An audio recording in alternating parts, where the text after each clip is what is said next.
بسم اللہ الرحمن الرحیم۔ محترم ناظرین، السلام علیکم۔ آج کی ویڈیو میں ہم پیغمبر خدا حضرت سلیمان علیہ السلام کی بے مثال اور وسیع و عریض سلطنت کے بارے میں آپ کو بتائیں گے۔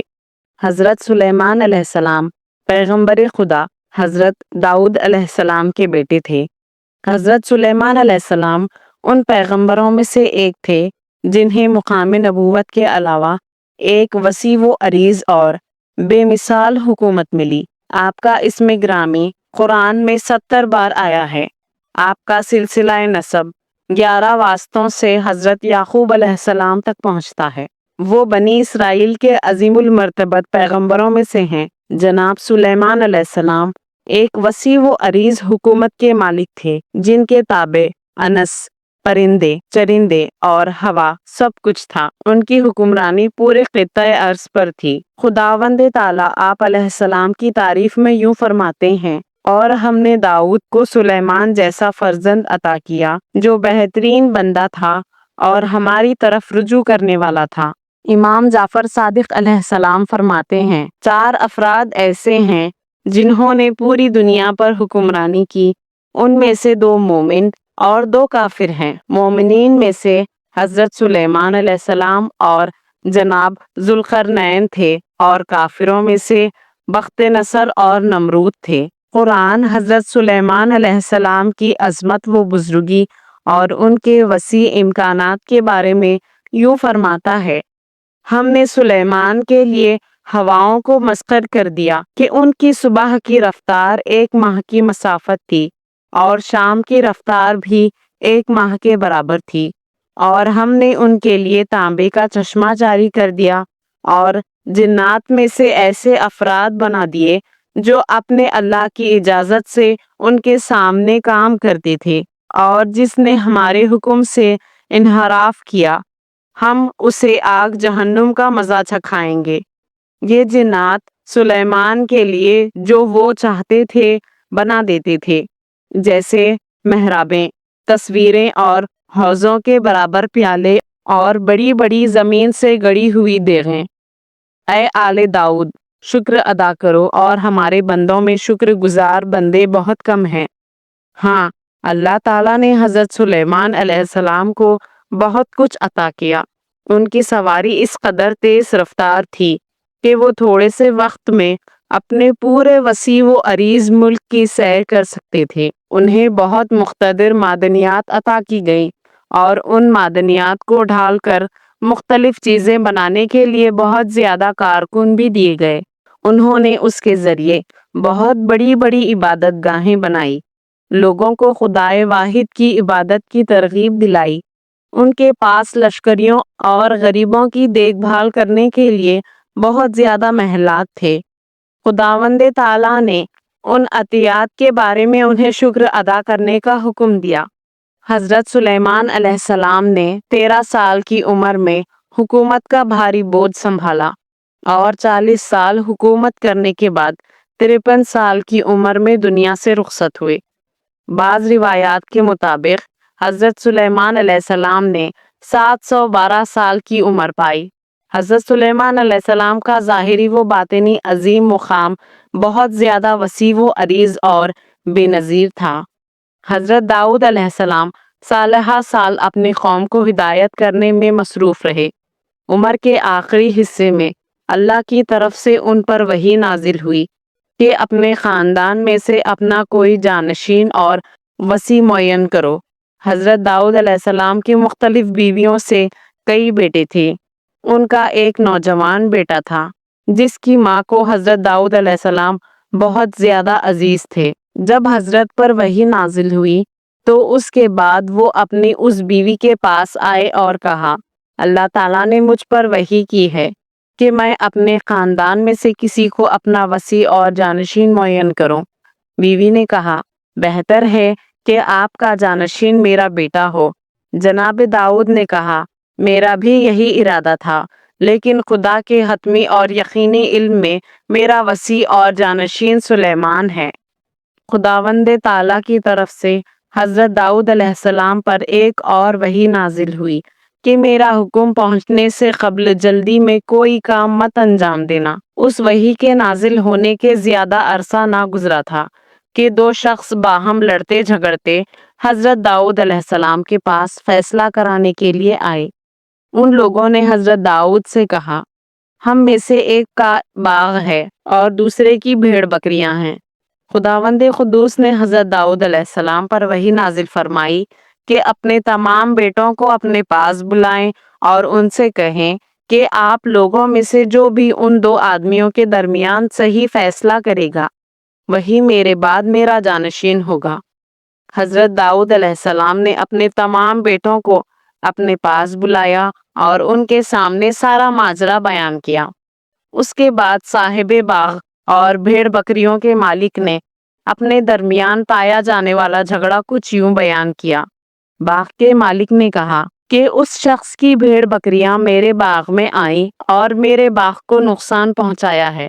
بھیڑ بکریوں کے مالک نے کہا، مجھے پتا نہیں، وہ حیوان خود اس کے باغ میں گھس گئے تھے۔ حضرت داؤد علیہ السلام کے بیٹوں میں سے جناب سلیمان کے علاوہ کسی نے کوئی بات نہ کی۔ انہوں نے باغ کے مالک سے فرمایا، اے صاحب باغ، یہ بتاؤ کہ اس شخص کی بھیڑ بکریاں کس وقت تمہارے باغ میں آئی تھی؟ باغ کے مالک نے کہا، رات کے وقت۔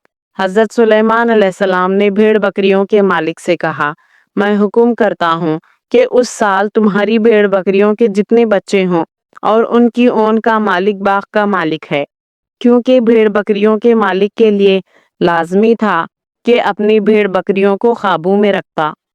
حضرت داؤد علیہ السلام نے جناب سلیمان سے کہا، آپ نے یہ فیصلہ کیوں نہیں دیا کہ بھیڑ بکریوں کا مالک اپنی بھیڑ بکریاں باغ کے مالک کے حوالے کر دے، جبکہ بنی اسرائیل کے علماء نے بھیڑ بکریوں کی قیمت معلوم کرنے کے بعد جان لیا ہے کہ ان کی اور باغ کی قیمت برابر ہے۔ حضرت سلیمان علیہ السلام نے فرمایا، میں نے یہ فیصلہ اس معیار پر کیا ہے کہ انگور کی بیلیں جڑوں سے تو ختم نہیں ہوئی، بلکہ ان کا صرف پھل ضائع ہوا ہے اور اگلے سال وہ دوبارہ پھل لائیں گی۔ خداوند تعالیٰ نے حضرت داؤد علیہ السلام پر وحی نازل فرمائی، اس قضیہ میں فیصلہ وہی برحق ہے جو سلیمان نے کیا ہے۔ اے داؤد، آپ نے کچھ اور چاہا تھا، جبکہ ہم نے کچھ اور آپ نے سوچا تھا کہ اپنے اس بیٹے کو اپنا جانشین بنائیں جس کی والدہ سے آپ زیادہ محبت کرتے ہیں۔ حضرت داؤد علیہ السلام اپنی پیاری بیوی کے پاس آئے اور کہا، ہمارا کچھ اور ارادہ تھا، جبکہ خدا نے کچھ اور چاہا ہے۔ جو خدا چاہتا ہے اس کے علاوہ کچھ بھی نہیں ہو سکتا۔ ہم اللہ کے حکم کے سامنے سر تسلیم خم کرتے ہیں اور اسی پر خوش ہیں۔ بس اس طریقے سے حضرت سلیمان علیہ السلام جناب داؤد علیہ السلام کے جانشین اور وصی کے طور پر پہچانے گئے۔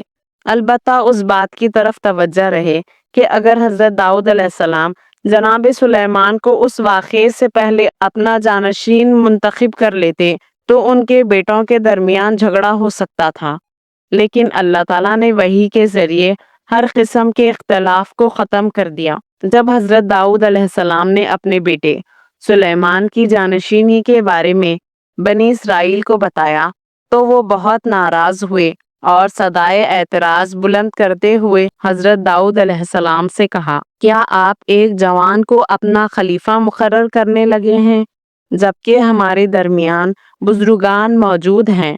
حضرت داؤد علیہ السلام نے بنی اسرائیل کے 12 قبائل کے رؤسا کو بلایا اور ان سے فرمایا، آپ لوگوں کا اعتراض مجھ تک پہنچا ہے، آپ سب اپنا اپنا عصا لے آئیں اور اس پر اپنا اپنا نام لکھ دیں، اور سلیمان بھی اپنا عصا لا کر اس پر اپنا نام لکھ دیں۔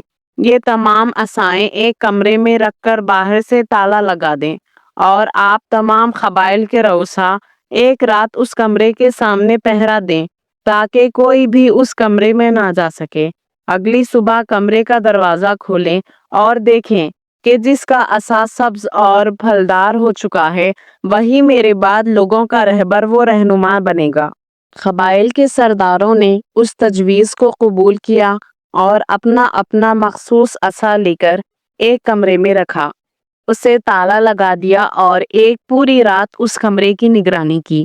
اگلی صبح ان لوگوں نے حضرت داؤد علیہ السلام کی اقتداء میں نماز فجر ادا کی اور اس کے بعد کمرے کا دروازہ کھولا تو کیا دیکھتے ہیں کہ صرف حضرت سلیمان علیہ السلام کا عصا سبز اور پھلدار ہو گیا ہے۔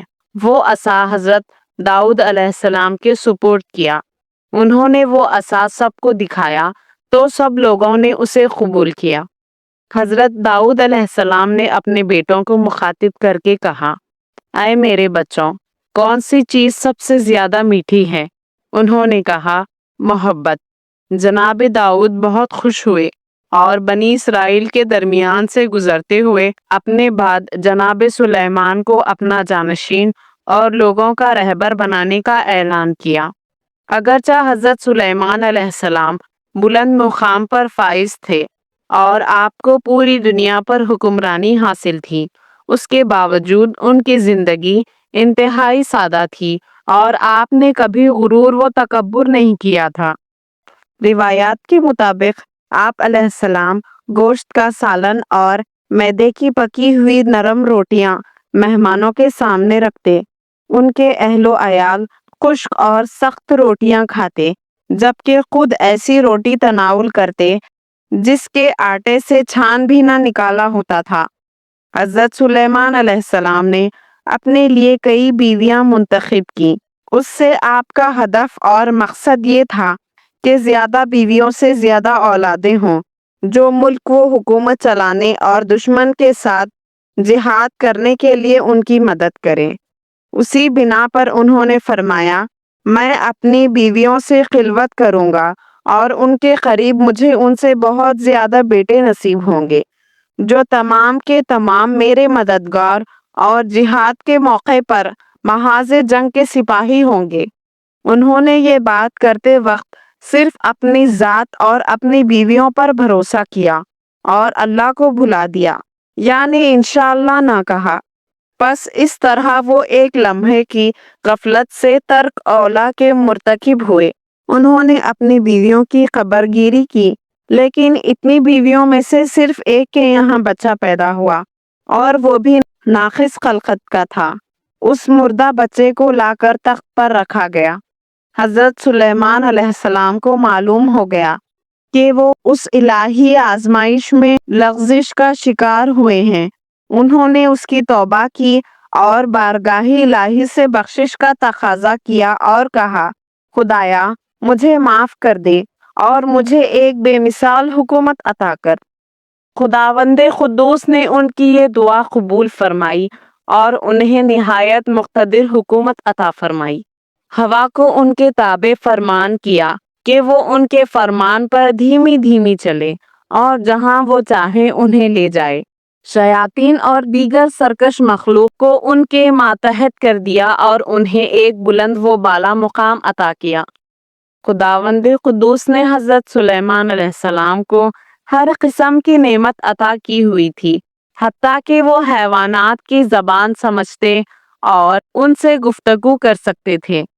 ایک دن آپ علیہ السلام جنوں، انس اور پرندوں پر مبنی اپنے عظیم لشکر کے ہمراہ انتہائی نظم و ضبط اور شان و شوکت کے ساتھ جا رہے تھے کہ چلتے چلتے چونٹیوں کی وادی میں پہنچ گئے۔ جناب سلیمان بھی اپنے لشکر کے ہمراہ تخت پر براجمان تھے اور ہوا بڑے آرام سے جھولا جھلاتے ہوئے لے جا رہی تھی۔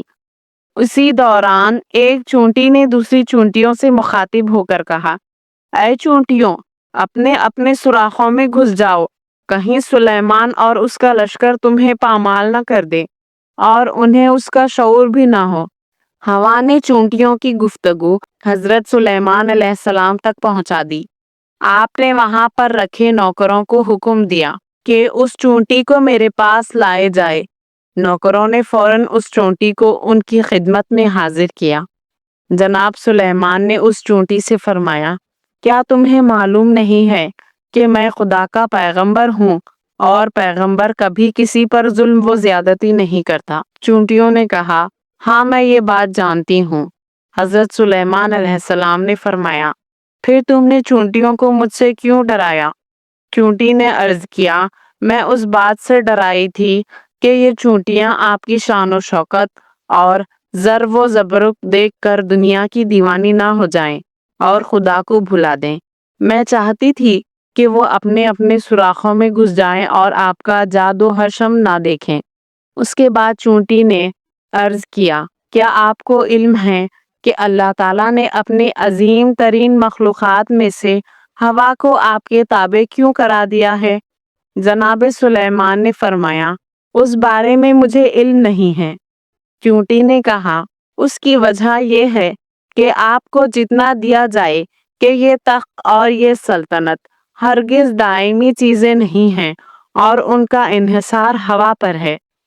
حضرت سلیمان علیہ السلام چونٹی کی اس بات پر معنی نصیحت پر مسکرا دیے، اور یہ مسکرانا عبرت کا مسکرانا تھا۔ حضرت سلیمان علیہ السلام نے بڑی شان و شوکت، رعب و داب اور بے مثال قدرت و طاقت کے ذریعے حکومت کی۔ ان کا دارالخلافہ شام میں بیت المقدس تھا۔ خداوند تعالیٰ نے عظیم قدرت اور وسیع امکانات ان کے اختیار میں دے رکھے تھے، حتیٰ کہ آسمانی بجلی کی کڑک، چمک، ہوا، جن انس، پرندے چرندے اور دیگر تمام حیوانات ان کے حکم کے تابع تھے۔ آپ سب کی زبان سمجھتے تھے۔ اسی زمانے کی بات ہے کہ سرزمین یمن پر ایک خاتون جس کا نام بلقیس تھا اپنی قوم پر حکومت کر رہی تھی۔ اس نے بہت بڑی حکومتیں تشکیل دے رکھی تھی، لیکن وہ خود اور اس کی قوم سورج پرست اور بت پرست تھی۔ وہ لوگ خدا سے بہت دور تھے، انحراف اور گناہ کے راستے پر چل رہے تھے۔ اس بنا پر حضرت سلیمان علیہ السلام پر لازم تھا کہ اپنی عقل مندانہ رہبری سے انہیں غلط راستوں سے ہٹا کر توحید کی طرف دعوت دیں اور بت پرستی کے چھوٹے شات مرض کو جڑ سے نکال پھینکیں۔ ایک دن حضرت سلیمان علیہ السلام اپنے تخت پر تشریف فرما تھے۔ چونکہ اللہ تعالیٰ نے تمام پرندوں کو آپ کا تابع کیا ہوا تھا، وہ ایک مخصوص انداز میں حضرت سلیمان علیہ السلام کے سر کے اوپر صف باندھے کھڑے تھے اور پر کے ساتھ پر ملا کر تخت کے اوپر سایہ کیے ہوئے تھے تاکہ سورج کی گرمی حضرت کو اذیت نہ دے۔ پرندوں میں سے ایک پرندہ ہدہد غائب تھا۔ اس کی عدم موجودگی کا باعث بنا کہ پرندوں کے درمیان اس کی جگہ خالی تھی اور وہاں سے دھوپ تخت سلیمان پر پڑ رہی تھی۔ حضرت سلیمان علیہ السلام نے دیکھا کہ ایک سوراخ سے تخت پر سورج کی دھوپ پڑ رہی ہے۔ انہوں نے اوپر دیکھا تو معلوم ہوا کہ ہدہد غائب ہے۔ انہوں نے پوچھا، ہدہد کیوں نظر نہیں آ رہا؟ اس کی عدم موجودگی پر اسے سخت سزا دوں گا یا ذبح کر دوں گا، یا یہ کہ وہ میرے پاس کوئی روشن دلیل لے کر آئے۔ پھر تھوڑی دیر نہ گزری تھی کہ ہدہد آ گیا اور اس نے کہا، مجھے ایک ایسی بات معلوم ہوئی ہے جو آپ کو بھی معلوم نہیں ہے۔ میں ملک سبا سے ایک یقینی خبر لے کر آیا ہوں۔ میں نے ایک عورت دیکھی ہے جو یمن کے لوگوں پر حکومت کر رہی ہے۔ اسے دنیا کی ہر چیز حاصل ہے اور اس کے پاس بہت بڑا تخت بھی ہے۔ میں نے دیکھا ہے کہ وہ عورت اور اس کی قوم سورج کی پوجا کر رہے ہیں، اور شیطان نے ان کی نظروں میں اس عمل کو حسین بنا دیا ہے اور انہیں صحیح راستے سے روک دیا ہے کہ اب وہ یہ بھی نہیں سمجھتے کہ کیوں نہ اس خدا کو سجدہ کریں جو آسمان و زمین کے پوشیدہ اسرار کو ظاہر کرنے والا ہے، اور لوگ جو کچھ چھپاتے ہیں یا ظاہر کرتے ہیں وہ سب کا جاننے والا ہے۔ وہ اللہ ہے جس کے علاوہ کوئی خدا نہیں، اور وہ عرش عظیم کا پروردگار ہے۔ اس کے بعد بلقیس نے اپنے ملک کی رؤسا کو بلایا اور اس بارے میں ان سے صلاح مشورہ کیا۔ انہوں نے کہا، ہم بہت زیادہ قدرت و طاقت کے مالک ہیں، لہٰذا ہم ان کے ساتھ لڑیں گے اور ان کے سامنے تسلیم نہیں ہوں گے۔ لیکن بلقیس نے جنگ کے بجائے صلح کے راستے کو ترجیح دی، کیونکہ وہ سمجھتی تھی کہ جنگ تباہی و بربادی کا سبب بنے گی۔ بس جب تک کوئی نہ کوئی راہ حل موجود ہے، ہمیں جنگ کی آگ نہیں بھڑکانی چاہیے۔ اس نے کہا میری تجویز یہ ہے کہ میں سلیمان کے پاس ایک گران قیمت ہدیہ بھیجتی ہوں تاکہ معلوم ہو جائے کہ میرے قاصد کیا خبر لاتے ہیں۔ بلقیس نے اپنے مشیروں سے کہا میں ایک ہدیہ بھیج کر سلیمان کا امتحان کر لیتی ہوں، اگر وہ پیغمبر ہیں تو انہیں دنیا کے مال و منال سے کوئی دلچسپی نہیں ہوگی، لہٰذا وہ میرا ہدیہ قبول نہیں کریں گے، اور اگر کوئی بادشاہ ہوا تو میرا ہدیہ قبول کرے گا۔ اگر ہمیں معلوم ہو گیا کہ وہ پیغمبر ہیں تو پھر ہم ان کی قدرت و طاقت کا مقابلہ نہیں کر سکتے، لہٰذا اس صورت میں مجبور ہیں کہ حق کے سامنے تسلیم ہو جائیں۔ بلقیس نے ایک انتہائی گران قیمت گوہر ایک مخصوص ڈبے میں رکھا اور اپنے قاصدوں سے کہا یہ گوہر سلیمان کے پاس لے جا کر انہیں ہدیہ کر دیں۔ بلقیس کے ایلچی بیت المقدس میں جناب سلیمان علیہ السلام کی خدمت میں حاضر ہوئے اور ملکہ سبا کی طرف سے بھیجا ہوا یہ ہدیہ ان کی خدمت میں پیش کیا۔ ان کا خیال یہ تھا کہ جناب سلیمان جب یہ ہدیہ دیکھیں گے تو بہت خوش ہوں گے اور انہیں خوش آمدید کہیں گے، لیکن وہ لوگ جب حضرت سلیمان علیہ السلام کے روبرو ہوئے تو انہوں نے ایک عجیب و غریب منظر دیکھا۔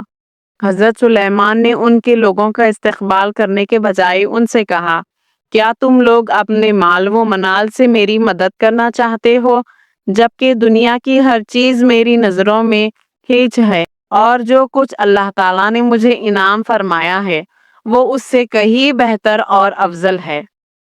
یہ مال دنیا مقام نبوت، علم اور ہدایت کے مقابلے میں کیا اہمیت اور قدر و قیمت رکھتا ہے؟ پس اللہ تعالیٰ نے جو کچھ مجھے عطا کیا ہے وہ تمہارے مال سے کہیں زیادہ بہتر ہے، جاؤ تم خود ہی اپنے ہدیہ سے خوش رہو۔ ہاں یہ تم لوگ ہو جو دنیا کے زر و زبرق ہدیہ سے مرعوب ہو جاتے ہو، لیکن میری نگاہ میں ان کی کوئی قدر و قیمت نہیں ہے۔ اس کے بعد جناب سلیمان علیہ السلام نے ملکہ سبا کے قاصدوں کو دو ٹوک الفاظ میں کہا تم لوگ ملکہ سبا اور اپنے ملک کے سرداروں کی طرف واپس چلے جاؤ، لیکن یہ بات کان کھول کر سن لو کہ ہم ان کے قریب ایک بہت بڑے لشکر کے ہمراہ ان کے پاس آئیں گے کہ وہ اس کا مقابلہ نہیں کر سکیں گے، اور ہم انہیں یمن کے آباد سرزمین سے باہر نکال دیں گے، جبکہ وہ اس وقت انتہائی ذلیل و خوار ہو جائیں گے۔ ملکہ سبا کا قاصد اپنے ہمراہیوں سمیت یمن واپس پلٹ گیا، اور اس نے حضرت سلیمان علیہ السلام کے بلند و بالا مقام، ان کی فوج کی قوت و طاقت اور ہدیہ قبول نہ کرنے کے بارے میں ملکہ سبا کو مکمل گزارش دی۔ بلقیس سمجھ گئی کہ حضرت سلیمان علیہ السلام کے فرمان، جو کہ حق اور توحید کا فرمان ہے، اس کے سامنے سر تسلیم خم ہونا پڑے گا، کیونکہ اپنی اور اپنی قوم کی سلامتی کے لیے اس کے علاوہ کوئی اور چارہ کار نہیں ہے کہ حضرت سلیمان علیہ السلام کے ساتھ ملحق ہو جائیں۔ یہ ارادہ کرنے کے بعد بلقیس نے اپنی قوم کے اشراف کو ہمراہ لیا اور یمن سے شام کی جانب روانہ ہوئی تاکہ اس بارے میں قریب سے زیادہ تحقیق کرے۔ جب حضرت سلیمان علیہ السلام کو یہ معلوم ہوا کہ بلقیس اور اس کی قوم کے بزرگان شام آ رہے ہیں تو آپ نے حاضرین سے فرمایا تم میں سے کون ہے جو ان لوگوں کے یہاں پہنچنے سے پہلے ملکہ سبا کا تخت میرے سامنے حاضر کرے؟ جنات میں سے ایک بڑے جن نے کہا میں اتنی جلدی لے آؤں گا کہ آپ اپنی جگہ سے بھی نہ اٹھیں گے، لیکن آصف بن برقیہ کے پاس کتاب کے ایک حصے کا علم تھا۔ انہوں نے کہا میں اتنی جلدی لے آؤں گا کہ آپ کی پلک بھی نہ جھپکے۔ ابھی ایک لمحہ بھی نہ گزرا تھا کہ جناب سلیمان علیہ السلام نے تخت بلقیس اپنے سامنے موجود پایا تو فوراً کہا یہ تو میرے پروردگار کا فضل و کرم ہے تاکہ وہ مجھے آزمائے کہ میں شکر ادا کرتا ہوں یا کفران نعمت کرتا ہوں۔ اس کے بعد حضرت سلیمان علیہ السلام نے حکم دیا کہ اس تخت کو مناسب مقام پر سجاؤ تاکہ جب بلقیس آئے تو اس سے پوچھیں کہ یہ تخت تمہارا ہے یا نہیں تو بھلا وہ کیا جواب دیتی ہے۔ زیادہ دیر نہیں گزری تھی کہ بلقیس اپنے افراد کے ہمراہ پہنچ گئی۔ کسی شخص نے اس کے تخت کی طرف اشارہ کیا اور بلقیس سے کہا کیا آپ کا تخت اس طرح کا ہے؟ بلقیس سمجھ گئی کہ یہ اس کا اپنا تخت ہے جسے اس کے آنے سے قبل معجزے کے ذریعے یہاں لایا گیا ہے۔ اس نے جب یہ معجزہ دیکھا تو تسلیم ہو گئی اور دین سلیمان علیہ السلام کو قبول کر لیا۔ اس سے قبل بھی وہ حضرت سلیمان علیہ السلام کی نبوت کی حقانیت کی نشانیاں دیکھ چکی تھی۔ بہرحال اس نے دین و آئین سلیمان علیہ السلام قبول کیا، اور مشہور قول کے مطابق یہ ہے کہ اس نے حضرت سلیمان علیہ السلام سے شادی کر لی تھی۔ اس کے بعد دونوں نے مل کر لوگوں کو خدا پرستی کی طرف ہدایت کی۔ بلقیس کے آنے سے پہلے حضرت سلیمان علیہ السلام نے حکم دیا تھا کہ محل کا ایک صحن صاف شفاف شیشے سے بنایا جائے اور اس شیشے کے نیچے سے پانی جاری کیا جائے۔ جب بلقیس اپنے افراد کے ہمراہ محل میں داخل ہوئی تو ایک نوکر نے کہا کہ محل کے اس صحن میں داخل ہو۔ ملکہ جب صحن میں داخل ہوئی تو اس نے خیال کیا کہ پورا صحن پانی سے بھرا ہوا ہے، لہٰذا اس نے پنڈلیوں تک اپنے پاؤں اوپر اٹھا لیے تاکہ پانی کے اندر سے گزر سکے، جبکہ وہ حیرت میں گم تھی کہ پانی کا یہاں پر کیا کام۔ لیکن بہت جلد حضرت سلیمان علیہ السلام نے اسے اس پریشانی سے باہر نکالا اور فرمایا، یہ محل کا صحن ہے جسے صاف شفاف شیشے سے بنایا گیا ہے، یہاں پر کوئی پانی نہیں ہے جو پنڈلیوں کے برہنہ کرنے کا موجب بنے۔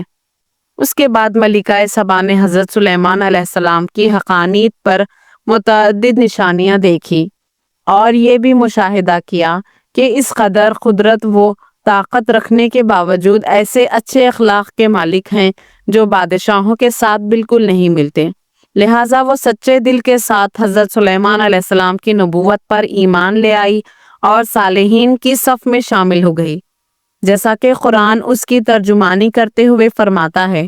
بلقیس نے کہا، میں نے اپنے نفس پر ظلم کیا تھا اور اب میں سلیمان کے ساتھ اس خدا پر ایمان لے آئی ہوں جو عالمین کا پالنے والا ہے۔ یعنی کہ بلقیس کی زبان حال یہ تھی کہ میں ماضی میں آفتاب کو سجدہ کرتی رہی، بتوں کی پوجا پاٹ کرتی رہی ہوں، زینت و زبائش میں غرق تھی اور اپنے آپ کو دنیا میں سب سے بہترین مخلوق سمجھتی رہی ہوں، لیکن اب سمجھ میں آیا ہے کہ میری قدرت کس قدر ناچیز تھی۔ حقیقت یہ ہے کہ یہ دنیا کی زر و زبرق روح انسان کو سیراب نہیں کرتی۔ خدایا، میں حضرت سلیمان علیہ السلام کے ہمراہ تیری بارگاہ میں آئی ہوں، میں اپنی گزشتہ زندگی پر پشیمان ہوں اور پیشانی نیاز تیری بارگاہ میں رکھتی ہوں۔ میں رہبر حق اور رہبر الہی کو قبول کر کے تیرے دربار میں حاضر ہوتی ہوں، کیونکہ تیری درگاہ میں الہی رہبر کو قبول کیے بغیر حاضر ہونا بے نتیجہ اور اندھے پن کا ثبوت ہے۔ خداوند تعالیٰ کی جانب سے ایک دن حضرت جبرائیل علیہ السلام جناب سلیمان علیہ السلام پر نازل ہوئے، پانی سے بھرا ایک برتن دیا اور کہا، یہ پانی آب حیات ہے، یعنی اگر آپ اس میں سے نوش کریں گے تو تا قیامت زندہ رہیں گے۔ اللہ تعالیٰ نے اسے پینے میں آپ کو اختیار دیا ہے کہ یہ پیئیں یا نہ پیئیں۔ حضرت سلیمان علیہ السلام نے اس بارے میں جن و انس اور دیگر حیوانوں سے مشورہ کیا۔ سب نے کہا، آپ کو پی لینا چاہیے تاکہ قیامت تک زندہ رہیں۔ جناب سلیمان علیہ السلام نے اپنے ذہن میں سوچا کہ کیا کوئی ایسا حیوان رہ گیا ہے جس سے مشورہ نہ کیا ہو۔ خیال میں آیا کہ میں نے صحیح سے مشورہ نہیں کیا ہے۔ اپنے گھوڑے کو بلا کر کہا، صحیح کے پاس جاؤ اور اسے میرے پاس لے کر آؤ۔ گھوڑا گیا، اس نے جناب سلیمان کا پیغام اسے دیا، لیکن صحیح اس گھوڑے کے ہمراہ نہ آیا۔ گھوڑا اکیلا واپس آیا اور ساری داستان حضرت سلیمان علیہ السلام کے گوش گزار کی۔ دوسری دفعہ جناب سلیمان نے ایک کتے کو صحیح کے پاس بھیجا۔ صحیح اس کتے کے ہمراہ جناب سلیمان علیہ السلام کی خدمت میں حاضر ہوا۔ حضرت سلیمان نے اس سے کہا، میں تم سے ایک مشورہ کرنا چاہتا ہوں، لیکن اس سے قبل یہ بتاؤ کہ تم گھوڑے کے ہمراہ کیوں نہیں آئے، جبکہ وہ انسانوں کے بعد ایک بہترین مخلوق ہے، لیکن جب کتا بھیجا تو ایک پست ترین مخلوق ہے، اس کے ہمراہ آ گئے ہو۔ صحیح نے جواب میں کہا، گھوڑا اگرچہ ایک شریف حیوان ہے لیکن بے وفا ہے، لیکن کتا اگرچہ پست ترین مخلوق ہے لیکن وفادار ہے۔ کہ اگر کوئی اسے روٹی کا ایک ٹکڑا ڈال دے تو وہ ہمیشہ کے لیے اس کا وفادار رہتا ہے، لہٰذا میں اسی لیے بے وفاؤں کے پیغام پر ان کے ہمراہ نہیں آیا، لیکن وفا کے اشارے پر چلا آیا ہوں۔ حضرت سلیمان علیہ السلام نے اس سے کہا، جبرائیل میرے پاس آب حیات کا ایک جام لائے ہیں اور مجھے اس بات میں اختیار دیا ہے کہ اسے پی کر حیات ابدی پالوں یا اسے نہ پیوں اور معمول کے مطابق عمر پاؤں۔ اس بارے میں تمہاری کیا رائے ہے؟ صحیح نے کہا، کیا یہ آب حیات صرف آپ کے لیے مقصود ہے یا آپ کی آل اولاد، دوست، رشتہ دار اور قریبی لوگ بھی پی سکتے ہیں؟ حضرت سلیمان علیہ السلام نے فرمایا، وہ صرف میرے لیے مقصود ہے۔ صحیح نے کہا، بہتر یہ ہے کہ اس آب حیات کو نوش نہ کرے، کیونکہ آپ کی بیوی، بچے اور تمام دوست و احباب آپ سے پہلے دنیا سے چل بسیں گے اور آپ کو ہمیشہ غموں کی دنیا میں چھوڑ جائیں گے، اور ایسی زندگی جو غموں کی لپیٹ میں ہو، اس کا کیا فائدہ؟ رشتہ داروں کے بغیر زندگی کوئی خوشی کی زندگی نہیں ہوگی۔ حضرت سلیمان علیہ السلام نے صحیح کی رائے پر عمل کیا اور آب حیات کو نہ پیا اور واپس کر دیا۔